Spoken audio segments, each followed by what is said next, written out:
Hello everyone, I'm Coretta Wilson and welcome once again to Insight with CMS Superintendent Dr. Heath Morrison.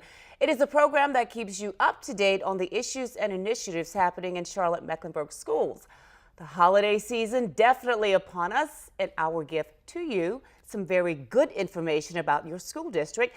And we get all of that information, as usual, from our Superintendent of Schools, Dr. Heath Morrison. Welcome, Dr. Morrison. Good to see you again. Welcome. Happy holidays. Thank you very much. Happy holidays to you. We have a lot to talk about. All right. And often we talk about money and the budget, and we're going to start with that right now. It is the new budget season. What are we talking about for the 2014-2015 school year as far as operating expenses? Well, it just feels like we completed last year's budget and already the work has begun on this upcoming budget cycle. And so what we start to do is to assess needs for this upcoming academic year, the 2014-15 school year. We start to look at what's our enrollment patterns, what are growth and sustaining needs that we're going to have, what are healthcare costs, what are things that we know we have to cover. We have a new strategic plan that we've just launched with a huge amount of community input, so we need to start thinking about what are either new resources we're going to need to identify or redirections within our budget. And then we look at how we are funded, and so we look at what's going to happen at the national level. There's some recent news about the federal government and coming to get some budget consensus, so we're trying to figure out what's going to happen at federal level with our funding. Certainly our legislature goes back into a short session in the spring, so we'll have to see what that impacts our budget. And then obviously we have the ability to make a local request to our county commissioners, and so we weigh all of that. We're do a lot to get public engagement, many community meetings, a survey. That's very important in terms of our commitment to be listening and learning from our public. Any high priorities this time around? Well, there's, we have 144,000 plus high priorities, and that's our students. So it's always about what do we need to do to serve our students well. Clearly, there are some really important things that came out of our strategic plan that we're going to want to try to fund, and that's through technology. We'll be talking later this evening about choice options with new programming. So there's a lot of different things we need to fund. But I know that one of the huge focuses in our budget is going to be around compensation for our teachers and our employees. Unfortunately, one of the things that was disappointing in the legislative session last year was that there was not a raise for employees, including our teachers. What we know is we've continued to see over the last decade a decrease in teacher salaries to the point now where North Carolina teacher salaries are 46 out of 50 states. And so that becomes, when our teachers are compensated $10,000 below the national average, keeping our great teachers, attracting new great teachers becomes challenging. And so we've got to put a priority in that. We're having some very positive conversation with our legislators. We want to have great conversations with our county commissioners. That has to be a priority, and it will be in our budget. And I know that you mentioned just a second ago, but how do we get the public involved? You like to be transparent. How can they get involved in making comments about the budget being heard? Yeah, well, we'll have several community meetings where we go out to the community and certainly start to present some of the data that we're looking at, some of the budget assumptions that we have to make, and then really seek to get input and focus in terms of what people would like to see happen in our budget process. We're due a survey. Last year we had incredible response. I think it was over 10,000 people participated in our CMS budget survey, and we updated the public about what we learned, and we constantly refer to that through our budget cycle. And then certainly we'll have several board meetings leading up to my recommendation to the board with the budget through the final adoption, and so plenty of opportunities for the public to weigh in and provide comments and input. Okay. Moving on to testing now, one of our other favorite topics. A lot of testing data has already been released, and we have some other data that will be released coming up soon on student performance. Want to get your thoughts on a couple of them. The first one being the National Assessment of Educational Progress. What is that test? I've heard it's given every 2 years. How did we do? It's NAEP, affectionately called the Nation's Report Card, and it really was an attempt to be able to compare state to state. As we know, education tends to be very much a state-focused enterprise, and then with a lot of local discretion. And so the question really becomes, how are students doing in California versus Montana versus New Hampshire versus North Carolina? And so this is a test that allows us to compare how the country's doing from one state to another. And so it's done at the elementary middle level. Not every student takes it, but there's a random sampling enough so that you can make those assessments. And so we actually have not had the public release of those data yet, but that is anticipated within the next week to 2 weeks. Okay, so that result will be coming out pretty soon. Absolutely. Okay, we'll look forward to that one. The other test we want to talk about as we continue the conversation on global learning and global work is the Program for International Student assessment. What does that test do? Called the PISA, and it's an opportunity just like NAEP is to be able to compare state to state. The PISA allows us to start looking at how countries are doing based on some international standards. It is not definitely an apples to apples comparison because you have in some countries a limited number of students who are taking it because not all students have access to the educational program versus the United States where all students take it. And when you compare students that are not impacted in poverty in the United States, we fare very favorably. When you compare all students compared to other countries, we have some work to do. And so what we know, and this is part of the national dialogue with national leaders and part of our statewide dialogue, and part of our focus in Charlotte-Mecklenburg schools with our new strategic plan is to make sure that our students in North Carolina, especially here in Charlotte-Mecklenburg, are globally competitive. And because in this new economy that our students will be entering into, they won't be just competing with each other in our community, in our state, and even in our country. They'll be competing with students all across the world. We have to make sure that our students graduate truly ready for that type of workplace. So those international comparisons are important, and it shows that we have some work to do. Does it bother you that we don't have as much equity seen there with those particular tests?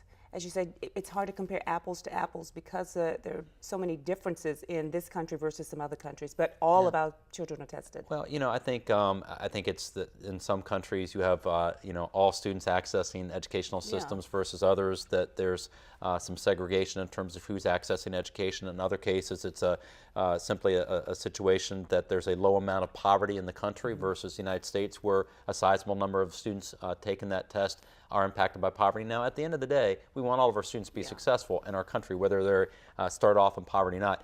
I have this huge belief, as I know many people do, that a great educational program can take and lift all students out of poverty. So what we have to do is just remember it's not always a like-to-like comparison, but what we have to say is we're not happy as a country where we're ranking in terms of international comparisons. There's work to be done. We all have to come together and figure out how to be successful so that our students are able to earn that international global competitive workforce and they can compete. Okay, very good. A new law recently passed in North Carolina ensuring that every student is able to read on or above grade level at third grade. We'll talk about that, but first of all, talk about third grade. Why is third grade so important?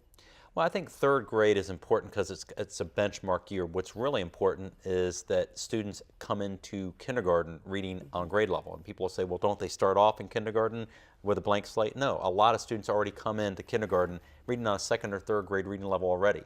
Other students already come in behind because they haven't had a quality pre-K experience.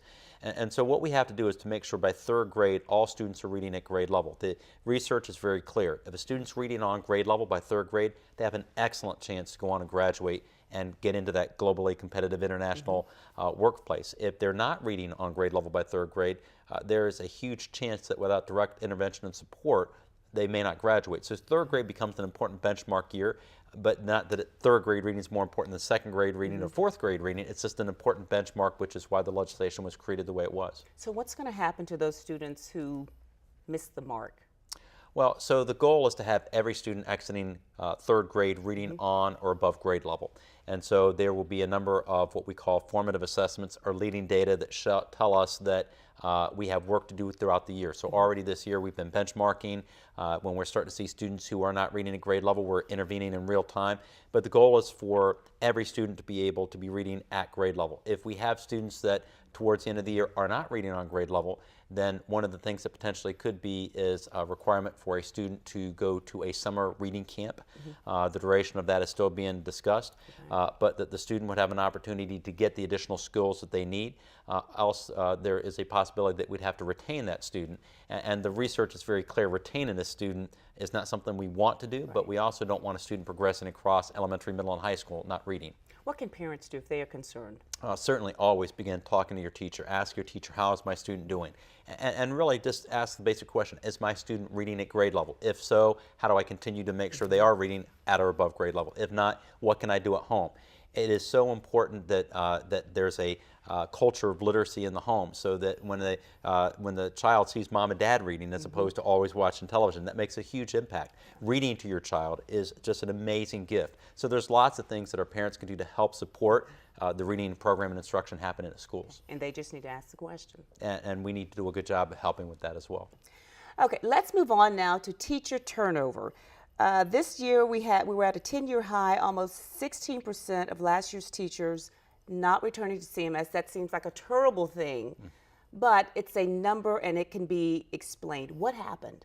Well, I think across our state we saw a higher than anticipated turnover of teachers. And so we were higher this year than last year in the last several years in CMS. That's true across the state. We're slightly above the state average, but we have been over the last several years. I think what you have to do is delve into the numbers.